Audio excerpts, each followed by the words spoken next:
¿Se ve bien la pantalla? Sí, doctor, buenas noches. Ya. ¿Cómo están? Buenas noches. Bueno, vamos a dar inicio a la clase. El tema, como siempre, desde hace mucho tiempo designados, es de peritoneo y peritonitis, donde no hay mucho o mayor novedad para comentar, pero bueno, al final les voy a dar también que les puede servir a ustedes.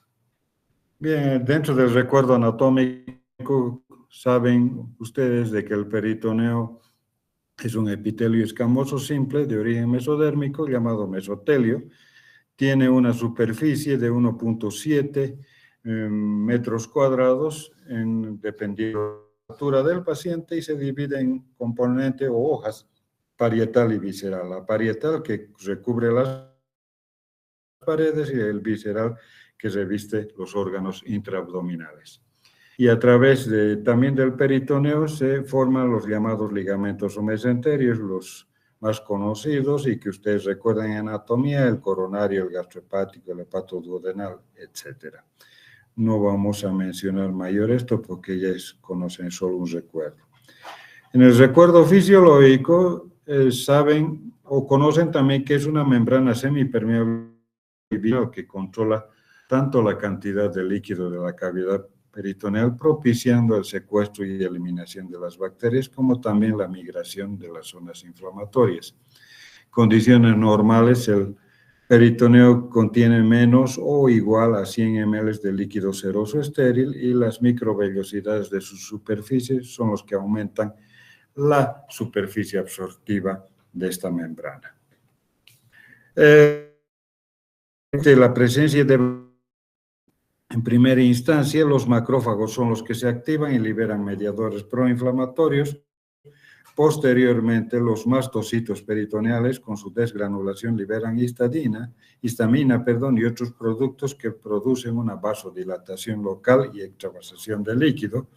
Y luego las proteínas del líquido peritoneal opsonizan, atrapan a las bacterias y por último los macrófagos son los que liberan las soluciones mediadoras que van a ir a destruir a las bacterias con la fibrina y favoreciendo la formación de abscesos y que no se disemine la infección. Entonces, ¿cómo podemos definir peritonitis?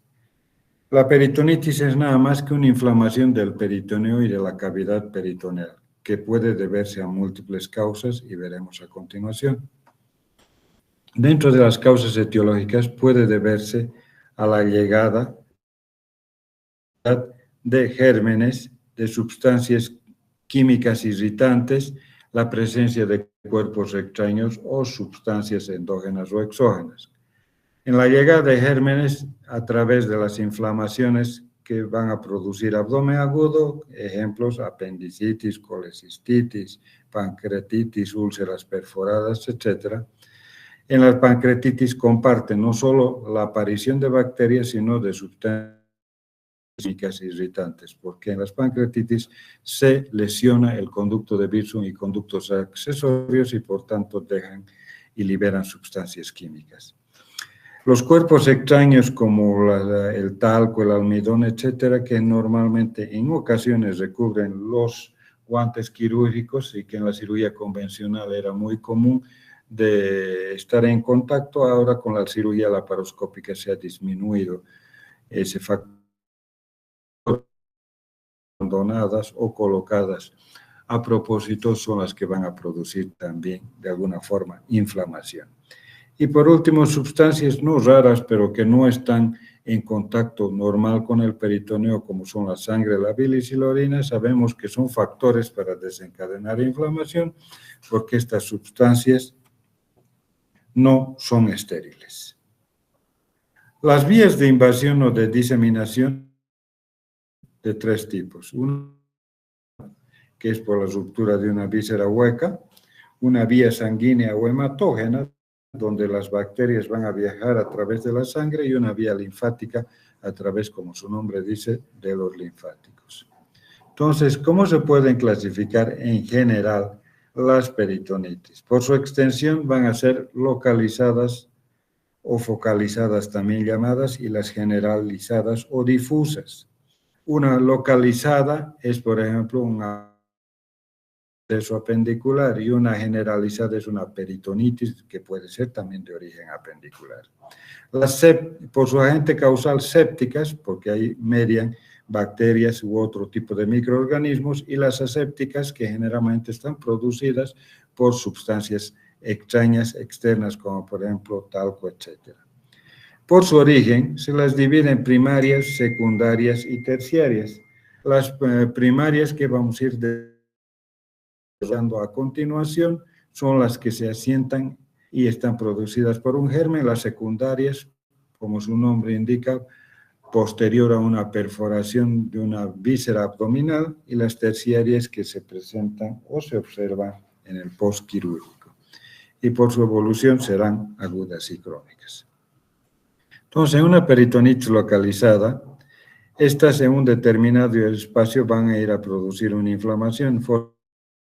La más común que se observa es por abscesos apendiculares. Las generalizadas en toda la cavidad abdominal, en las correderas, en los espacios rectovesicales, en el de Douglas en la mujer, en los espacios subfrénicos, son los lugares donde la inflamación va a estar presente, y por eso se la denomina generalizada. Entonces, las peritonitis sépticas son aquellas bacteriana, mecanismos de defensa peritoneal que hemos visto previamente con los macrófagos, mastocitos, etcétera. Y entre los más comunes siempre son las gram negativos, como por ejemplo la E. coli, y los bacteroides, porque normalmente están envueltas las inflamaciones y perforaciones a cargo del intestino delgado o del grueso. Las asépticas, como su nombre indica, asépticas, no median bacterias u otros gérmenes y están provocadas por la introducción de determinadas reacciones químicas que vayan a desencadenar una reacción en la cavidad peritoneal o el vaciamiento de sangre, bilis, jugo gástrico, etc. Las agudas se encuentran, se las denomina agudas porque tienen unas pocas horas de evolución establecidas, como máximo en el término de 24 horas. Toda peritonitis, a partir del momento en que se perfora una víscera, a las 6 horas ya da manifestaciones de abdomen agudo con irritación peritoneal, y a las 24 horas ya está extendido con diseminación probablemente también hematógena y linfática. En cambio, las crónicas son las que inflaman poco a poco el peritoneo, porque la agresividad de los gérmenes que están inmiscuidos no es tan activa como, por ejemplo, una peritonitis crónica es la tuberculosa, la actinomicosa, la granulomatosa por cuerpos extraños, etc.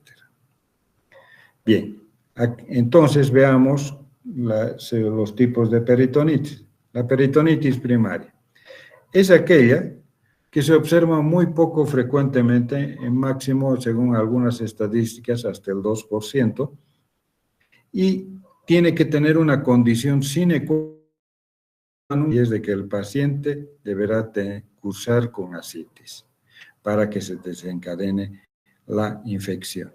Las peritonitis primarias son llamadas también peritonitis bacterianas espontáneas, y como les decía, que tienen una base de ascitis, los pacientes tendrán antecedente que una de las causas más comunes es la cirrosis hepática de origen alcohólico. Y en la población infantil generalmente aparecen en efecto de un síndrome nefrótico. En resumidas cuentas, y para hacerlo, deben tener una presencia de líquido en la cavidad abdominal para que exista una peritonitis bacteriana espontánea. Si es una inflamación del peritoneo donde no media previamente una gran cantidad de líquido, probablemente sea de una secundaria o una terciaria, pero no una primaria. Características que tienen o las peritonitis primarias o espontáneas son que están producidas por una sola bacterias son monobacterianas. Generalmente la E. coli es la que está más inmiscuida, pero puede estar otra anaerobia como es la Klebsiella pneumoniae, el Streptococcus pneumoniae o los enterococos, y un pequeño porcentaje para los anaerobios.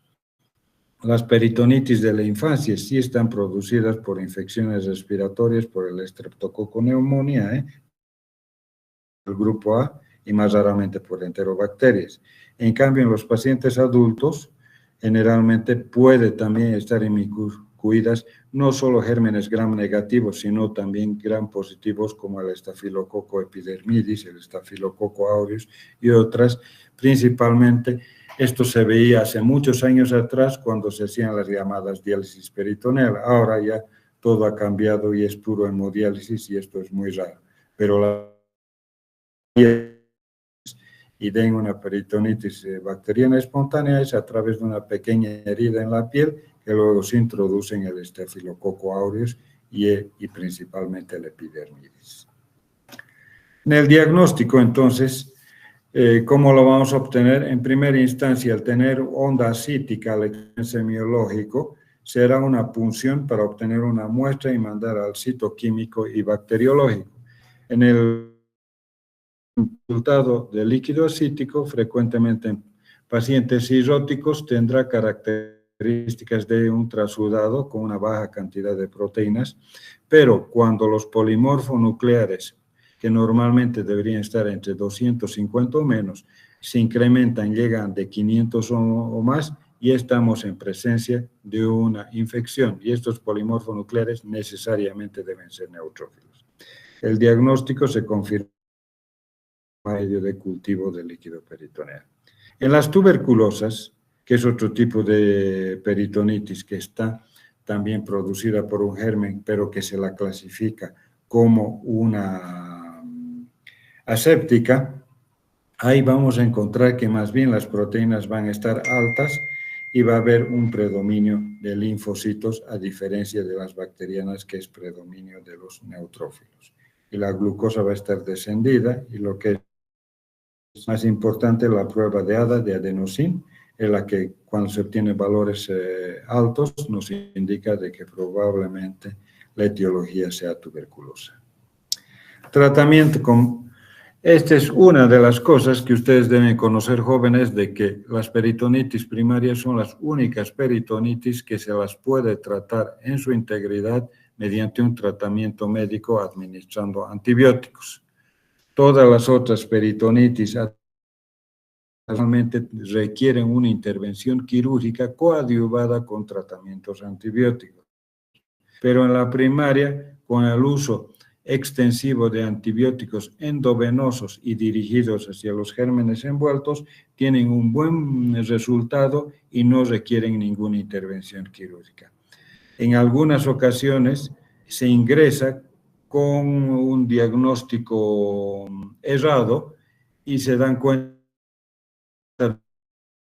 primaria, bueno, lo único que hacen es lavado de la cavidad y colocación de drenajes, pero no es lo más recomendable, porque si ese paciente tiene una enfermedad previa, como por ejemplo la cirrosis, las heridas posoperatorias se pueden convertir en verdaderas regaderas de pérdida de líquido asítico, porque a las pocas horas va a comenzar nuevamente a acumular el paciente, y esto no es solo pérdida de líquido, sino una gran cantidad de proteínas en su interior.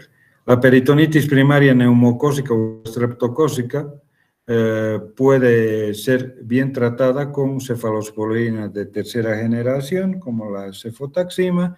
En las tuberculosas, el tratamiento que ya se conoce antituberculoso en base a isoniazidas y piracinamida durante 6 o 9 meses.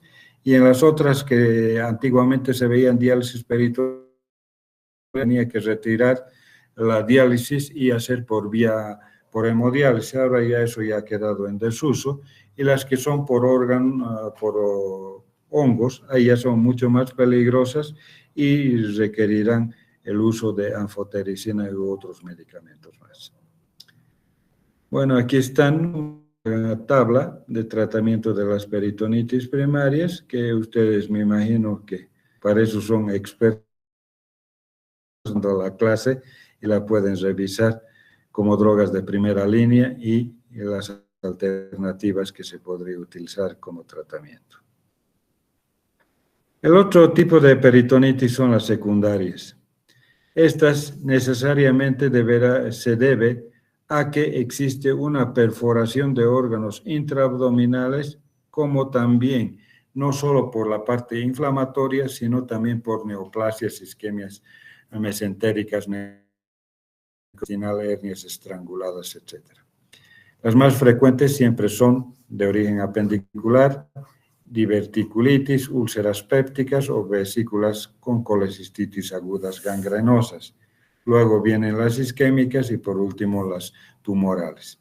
Aquí la diferencia es de que la flora bacteriana es polimicrobiana o mixta, a diferencia de la espontánea que es monobacteriana. Esta es polimicrobiana y están generalmente asociados entre aerobios y anaerobios. Y las infecciones, además, por gram positivos, el aureus o la pseudomonas aeruginosa, son muy poco frecuentes, y el encontrar una pseudomonas aeruginosa se debería pensar más en una peritonitis terciaria, que después les voy a mostrar. El diagnóstico, como siempre en todas las peritonitis primaria, secundaria o terciaria, parte que les exijo a todos ellos el documento que debe estar de la mejor forma elaborada. La exploración física debe ser bien detallada y los coadyuvantes o ayudas diagnósticas, que son los laboratorios y estudios radiológicos.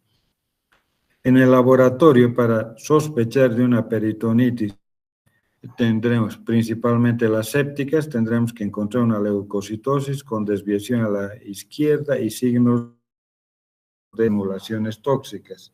La desviación a la izquierda es la aparición de los callados o formas jóvenes. En las radiografías se van a encontrar dilatación, presencia de aire sin medio, una perforación o por último una imagen difusa semiblanquecina que corresponde a acúmulo de líquido en la cavidad, y los que más van a ayudar en el diagnóstico en vez de la radiografía es la ecografía, la tomografía y la resonancia. El diagnóstico, ya saben que con la punción se obtiene un líquido peritoneal, un exudado peritoneal, porque ya hay gran cantidad de bacterias que se caracteriza por ser de aspecto purulento. Y los hemocultivos, después de esta muestra, nos dirán el germen que está envuelto. El tratamiento, en primer lugar, como indica aquí el slide, es la inestabilidad hemodinámica y se debe corregir y lograr tener una OMA. Segundo paso es la intervención quirúrgica, pero no al día siguiente, sino inmediatamente, porque las peritonitis son emergencias quirúrgicas. Y la cirugía es para hacer una evacuación del contenido purulento, un desbridamiento de las lesiones que puedan existir o esfacelos, sutura de órganos perforados o resección de órganos que tengan perforación y que ya estén gangrenados. Asimismo, se administran antibióticos de amplio espectro, generalmente combinados, no monoterapia, sino biterapia, y a un principio siempre es empírico, pero ya saben también, como explico a los estudiantes, de que el tratamiento, una vez de que se obtiene la punción y se manda para cultivo, este tratamiento empírico estará a la espera de la respuesta del antibiograma que nos vayan a entregar. Estos son en esta otra tabla, vemos los tratamientos de las peritonitis primarias, o de las secundarias, perdón, y los antibióticos de primera elección y algunas alternativas. Y aquí se ha colocado también de la terciaria, pero más que de la terciaria, los que se utilizan es la teicoplanina y el fluconazol, que después veremos. ¿Qué cambios anatomopatológicos y clínicos en el cuadro de la peritonitis debemos buscar? Primero, el origen de la infección. Dos, cuantificar la gravedad de la infección. ¿Cómo vamos a cuantificar si está en shock reversible, irreversible, está en shock irreversible y que ya no tiene mayor solución, que está en una septicemia, que está en una bacteremia, la edad, el sexo, el estado general y las resistencias del cuerpo muy importantes, las edades extremas en los niños, bueno, que nosotros no vemos, porque tratamos pacientes adultos, pero los de la tercera edad o adultos mayores es donde están con una respuesta fisiológica muy pobre y son las que peor respuesta van a tener a cualquier tipo de infección. Y lo que es de ya una regla, que la prontitud y eficacia del método terapéutico médico quirúrgico que se vaya a utilizar debe ser el aporte inicial y siempre en la cabeza del médico tratante. Las respuestas que se tienen a nivel del peritoneo es una respuesta a la inflamación de la membrana, luego una respuesta intestinal con parálisis o el hilio paralítico y por último la hipovolemia cuando se trata de una peritonitis donde hay pérdida de líquido extravasado y de líquido intraluminal que va a ser líquido en tercer estado. La volemia del paciente va a estar muy disminuida y se presenta la llamada hipovolemia shock. ¿Qué respuestas secundarias encontraremos en la peritonitis?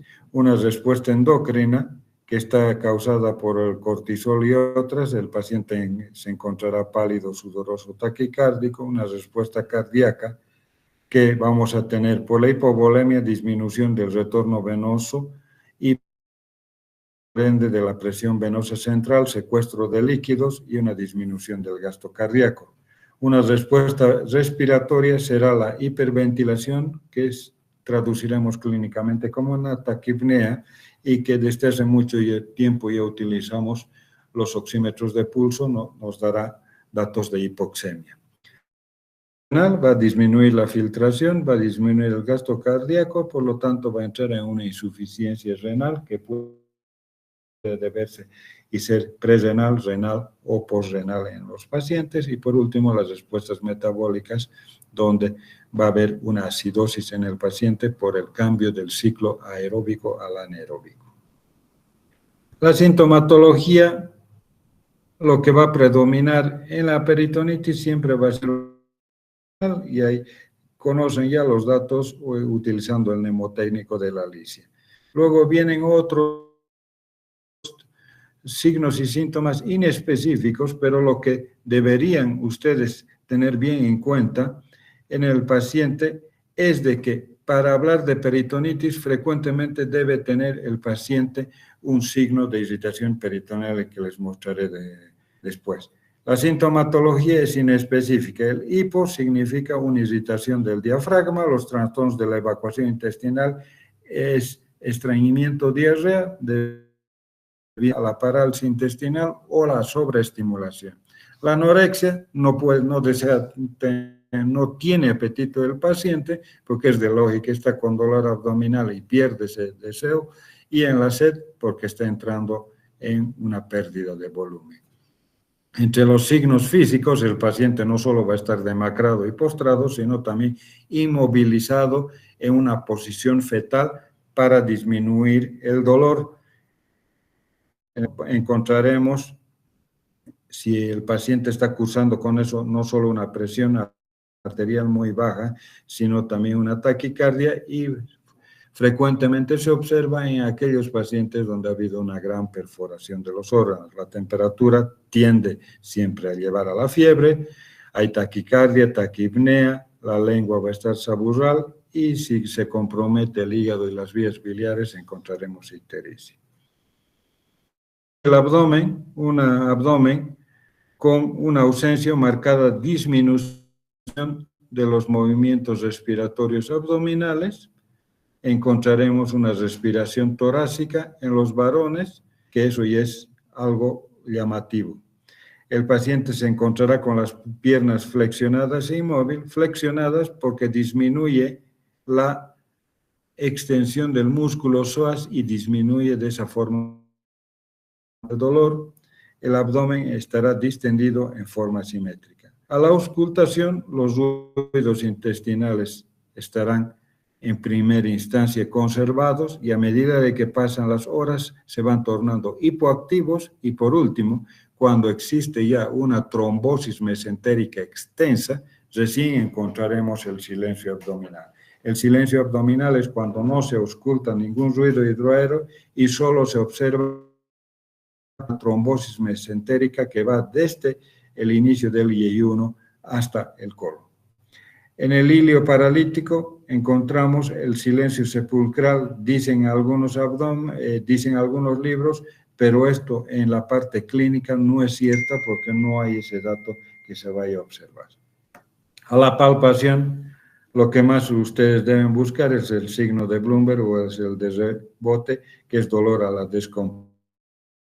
El contacto del peritoneo visceral con el parietal inflamado y que produce este dolor y por lo tanto, y es un signo de irritación peritoneal, por lo tanto que está anunciando que el paciente requiere una intervención quirúrgica. El abdomen en tabla, que es un espasmo del reflejo muscular, frecuentemente se observa en otro tipo de inflamaciones del peritoneo, pero no de origen bacteriano. ¿Qué es el que ustedes también deben tratar de diferenciar entre una peritonitis y un peritonismo? Peritonismo son cuadros de origen médico que simulan cuadros de un abdomen agudo, donde los signos de irritación peritoneal están provocados por un mecanismo reflejo o por efectos de una reacción voluntaria del paciente. ¿Cómo pueden ustedes diferenciar entre un dolor voluntario e involuntario? Pidiéndole al paciente un diálogo. Al hablar van haciendo las maniobras y cuando hacen los signos de rebote, cuando está la mente distraída y no presenta dolor, ese es un cuadro de peritonismo y probablemente tiene una etiología, no una etiología, sino un tratamiento médico y no quirúrgico como en la peritonitis. Las medidas quirúrgicas, en primera instancia las específicas, son la eliminación del foco séptico y aspiración del contenido y drenaje. Si se realizará la intubación nasogástrica, fluidoterapia, transfusiones de sangre, alimentación parenteral y las medidas postquirúrgicas, reponer todo lo que el paciente haya perdido. Algunas peritonitis especiales que están aquí colocadas y que ya las mencionaba anteriormente, pero una de ellas que se las engloba en otras clasificaciones como si fuera especial y no secundaria, es la tuberculosis, donde los bacilos de Koch llegan a través de un ganglio linfático mesentérico inflamado por un penso ciego comprometido por una tuberculosis, una úlcera, etcétera, que generalmente si producen una gran perforación pueden dar sintomatología de una peritonitis aguda, pero las más de las veces es de tipo crónica. En las peritonitis tuberculosas existen dos tipos, la seca y la húmeda, o la acítica y libre abundante, y el adhesivo es el que va a predominar las adherencias intestinales y no va a haber líquido acítico. Muchos de ellos estarán enquistados o presentarán un nicho ulceroso fistulizado. También se observa en estos tiempos casos de peritonitis gonocócica, que ustedes saben que la gonococia es una de transmisión. Pueden llegar en las mujeres a través de una infección ascendente, producir una enfermedad pélvica inflamatoria, un absceso tubovárico, perforarse en la cavidad peritoneal y dar una peritonitis gonocócica. Por lo tanto, ya el tratamiento va a ser como toda peritonitis secundaria.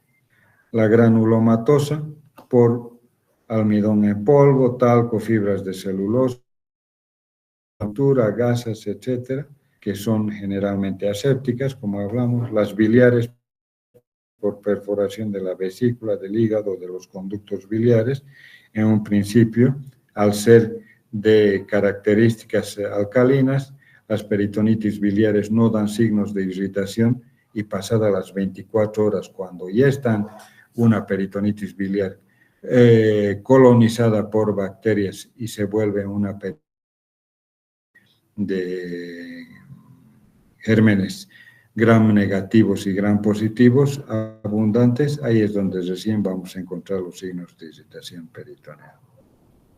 Las de causa pancreática por las pancreatitis, que ya vimos, que es una de las más frecuentes. Hemáticas, cuando la sangre también, lo mismo que la biliar, tienen una escasa respuesta inflamatoria inicialmente, pero más allá de las signos fracos de irritación, se deberán a ruptura de un embarazo ectópico, de un folículo de Graf, sangrados posoperatorios, quistes ováricos, hemorrágicos, etc.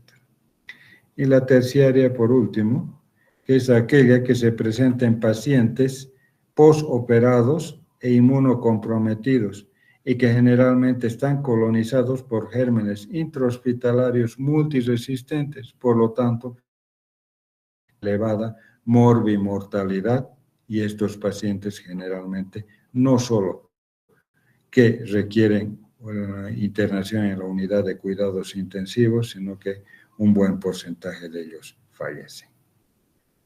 Eso sería todo. ¿Alguna pregunta, jóvenes?